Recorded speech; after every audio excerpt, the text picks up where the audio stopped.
ဒီမှာဟောင်းချစ်ချီပါချစ်ချီကဒီနေ့ပထမဆုံးအနေနဲ့ review ပြပေးသွားမှာဖြစ်တယ်ပေါ့နော်ခဏနေလို့ရှိရင်ချစ်ချီကစားစစ်တော့မှာဆိုအလုံးနှစ်ခုပြီးသွားအောင်လို့ချစ်ချီရဲ့ညစာဆိုင်ရနေပြော review တစ်ခါလေးပြောလိုက်တော့မှာပေါ့နော်စားပြတာတော့မဟုတ်ပါဘူးဖွေးမီပါနဲ့ချစ်ချီကဒီနေ့ပြောမှာကြတော့ချစ်ချီတို့ဆရာနံပါတ်31သမီးငယ်ကစားမနီအမျိုးတေEnglish name ကကြတော့ကျိုးလူပေါ့နော် ZHOULU ကျိုးလူအဲဒီကျိုးလူကိုဘာသာပြန်မှာဖြစ်sorry review ပေးမှာဖြစ်ပါတယ်ကျိုးလူကကြတော့ချီချီပြောရမယ်ဆိုလို့ရှိရင်ချီချီတို့စီကနံပါတ်6ပေါ့နော်နံပါတ်6ကျောင်းဖြူလေးရဲ့ကုတ်တိုင်ကျောင်းဖြူလေးရဲ့ကုတ်တိုင်နဲ့ Share University ပေါ့မော်ထျန်းလောင်တို့နဲ့ Share University လို့ပြောပေမဲ့ဒီကျိုးလူကကြတော့ပေါ့နော်တမင်ငယ်ကကြတော့ဒီမော်ထျန်းလောင်တို့ရဲ့ခေတ်ကာလပေါ့နော်ကျောင်းဖြူရဲ့ခေတ်ကာလပြီးနှစ်ပေါင်းထောင်ချီကြာတဲ့အချိန်ကိုပြန်ပြီးတော့အခြေတည်ထားတာသူကကျင့်ကြံရေးတည်တယ်မဟုတ်တော့ဘူးရှမ်းရှာတည်တယ်မဟုတ်တော့ဘဲနဲ့ဘာပါလာလဲဆိုတော့ငန်းတွင်းပါလာတယ်နန်းတွင်းပုံစံနေပေါ့နော်နန်းတွင်းပုံစံနေပါလာတယ်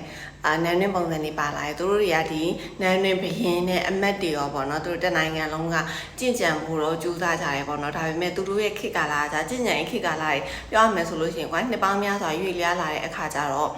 ဝိညာဉ်စွမ်းရည်နေရှားပါသွားတဲ့အခါကျကြင်ကြံမှုကတိတ်ပြီးမကောင်းတော့ဘူးပေါ့နော်လူတွေကဒါပြည့်အောင်တော့မှပဲကိုယ့်ရဲ့ဝိညာဉ်စွမ်းအောင်သုံးပြီးတော့စီးရမျိုးမလုပ်နိုင်တော့သူတို့တွေကလူလီလို့ခေါ်တဲ့ကြောက်တုံးလေးတွေရဲ့စွမ်းအင်ကိုစုပ်ယူပြီးတော့ဒါပြန်စီးရတာမျိုးပေါ့အဲ့ဒီမှာကကြာလေပြောကြချာကလူလီကကြာတော့သူကလေဟိုပါပေါ့သူအမြုပ်တွေလို့ပြောရမှာပေါ့နော်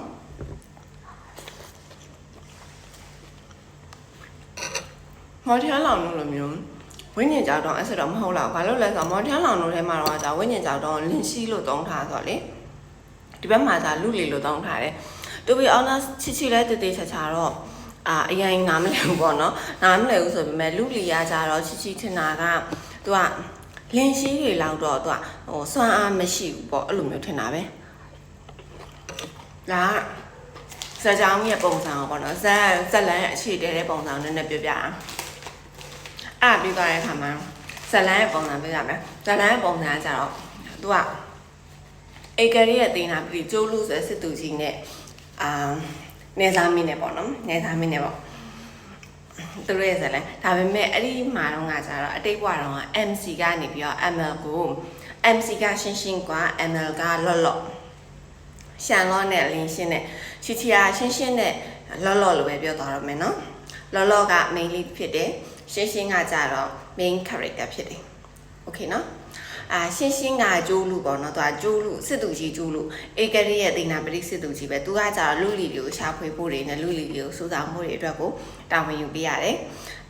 ပြောရမယ်ဆိုလို့ရှိရင်ရှင်းရဲ့အဖေတော်ကလည်းအဲ့ဒီတာဝန်ကိုယူခဲ့ရတာပဲရှင်းရဲ့အဖေတော်ကကြတော့ဒါလေကျိုးလူနာမည်တော့မဟုတ်ဘူးလူတော့လူပဲဘာလို့လဲမသိဘူးရှင်းလက်ဖက်ပြီးမိတ်သွားတယ်ရှင်းဖေတော့လည်းအဲ့လိုတောင်မျိုးယူခဲ့တာပဲပေါ့နော်ရှင်းကလည်းအဲ့တောင်ကိုဆက်ပြီးယူတယ်ယူတဲ့အခါကျအဲ့တောင်ကဘာဖြစ်လဲဆိုတော့နေသားမင်းနေနဲ့ရန်ညိုးတွေဖွဲ့ရတာမျိုးပေါ့နော်ဘာလို့လဲဆိုတော့နေသားမင်းနေမျိုးသားမင်းနေစီကနေပြီးတော့လူလီကိုလိုက်ပြီးတော့တင်ရတာဟုတ်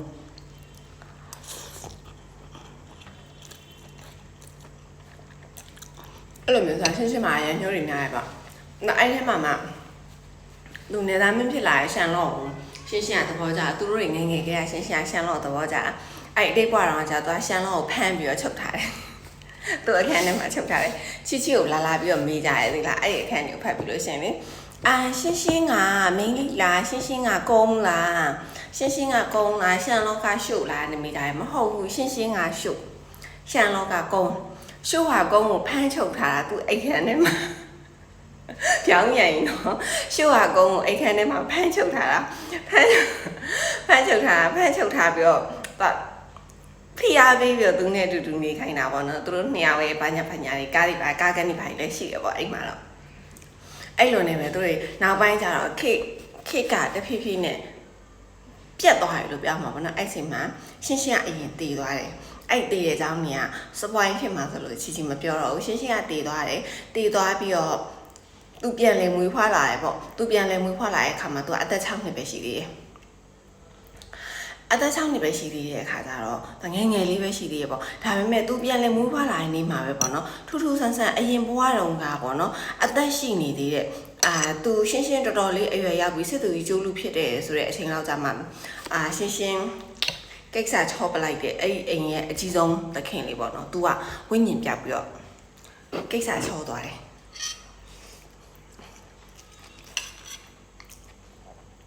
ဒါအရင်ကတော့မဖြစ်ပြက်ခဲ့တဲ့ကိစ္စပါနော်ရှင်းရှင်းကလည်းနည်းနည်းလန့်သွားပါတော့ဘာဖြစ်တာလဲပေါ့အဲ့ဒီချိန်မှာဘာဖြစ်လဲဆိုတော့အဲ့မျိုးသားအိမ်တော်နေပြီးတော့ရှင်းရှိနေတဲ့အိမ်တော်မျိုးသားအိမ်တော်နော်မျိုးသားအိမ်တော်သူတို့ရဲ့နေဦးပိုင်းဆိုတဲ့ငယ်သားအိမ်တော်လှမ်းပြီးတော့အကူညီတောင်းလိုက်တယ်ငယ်သားအိမ်တော်ကကြတော့ main လေးဖြစ်တယ်လော့တို့အိမ်နော်လော့ကကြတော့နေသားမင်းရဲ့သားတော်နေသားမင်းရဲ့သားတော်ဖြစ်တဲ့ခါကျတော့အဲ့ဒီပြဿနာကိုဖြေရှင်းဖို့ဆိုပြီးတော့သူတို့တွေကရောက်လာခဲ့ပေါ့နော်ရောက်လာခဲ့တော့လောနဲ့ရှင်းရှင်းနဲ့ပြန်တွေ့အဲ့ဒီအချိန်မှလေရှင်းကလည်းပြန်လဲမွေးဖွားလာလောကလည်းပြန်လဲမွေးဖွားလာနှစ်ယောက်စလုံးကပြန်လဲမွေးဖွားလာဒါပေမဲ့တယောက်နဲ့သူပြန်လဲမွေးဖွားလာဆိုတော့မတိကြဘူးမတိကြတဲ့အခါကျလောကကြတော့အတိတ်ဘဝတော့ရှင်းစီမှာမကောင်းတဲ့အရာတွေအများကြီးဖြစ်သွားတာဖြစ်တယ်တော့သူ့နားမှာခေါ်ပြီးဆောင်းလျှောက်ထားခြင်းနော်သူကအိမ်ရှင်ဖြစ်တဲ့မျိုးသားမင်းကိုပြောလိုက်တယ်ကိစ္စတွေဖြစ်ရှင်ပြီးတဲ့နောက်မှာသူကဒီခလေးကိုသဘောကျတယ်ပေါ့ရှင်းကိုသဘောကျတယ်ရှင်းကိုခေါ်သွားမယ်ဆိုပြီး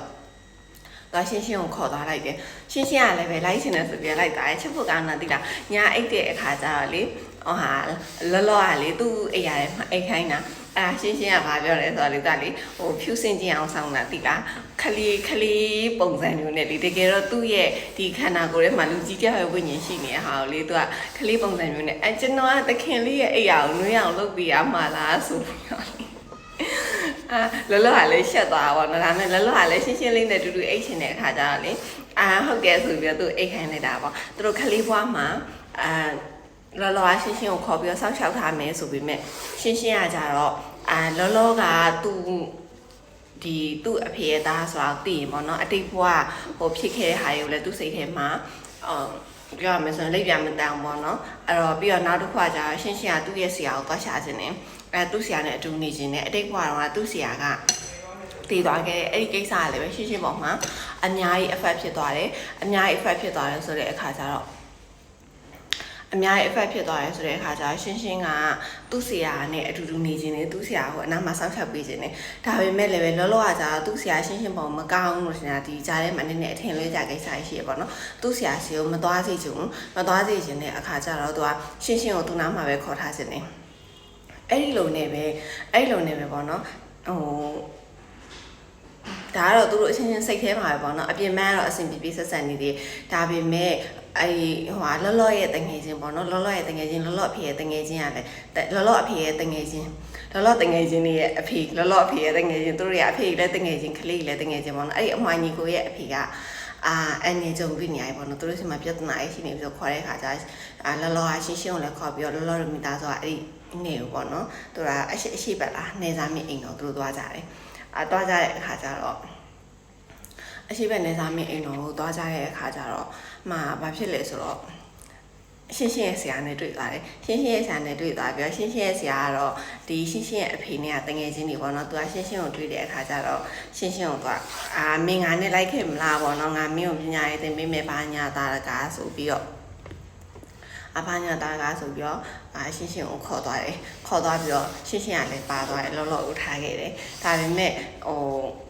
လောကလည်းပဲဒီကြားထဲမှာရှင်းကိုလိုက်ရှာရပေါ့နော်သူလောရဲ့အသက်16နှစ်ရှင်းရဲ့အသက်15နှစ်ပြီလောက်မှာသူတို့နှစ်ယောက်ကပြန်ပြီးတော့တွေ့ကြတယ်ဒါပေမဲ့သူတို့နှစ်ယောက်ရဲ့အတိတ်ဘဝမှာမဖြေရှင်းနိုင်ခဲ့တဲ့ကိစ္စတွေမဖြေရှင်းနိုင်ပြဿနာတွေအများကြီးရှိတယ်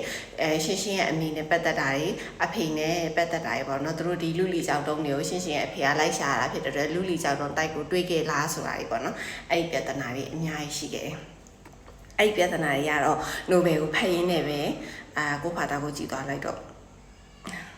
ချီပြောတာကလေရှင်းရလားတော့မသိဘူးချီကကြတော့ချီနားလဲတယ်လို့မျိုးရှင်းပြတယ်လို့မျိုးပြောပြတာဆိုတော့လေအကယ်၍ချီပြောပြတာမကောင်းလို့အချက်တွေရှိရဲဆိုလို့ရှင်လည်းပဲချီကိုအကြံလေးပြီးတော့နော်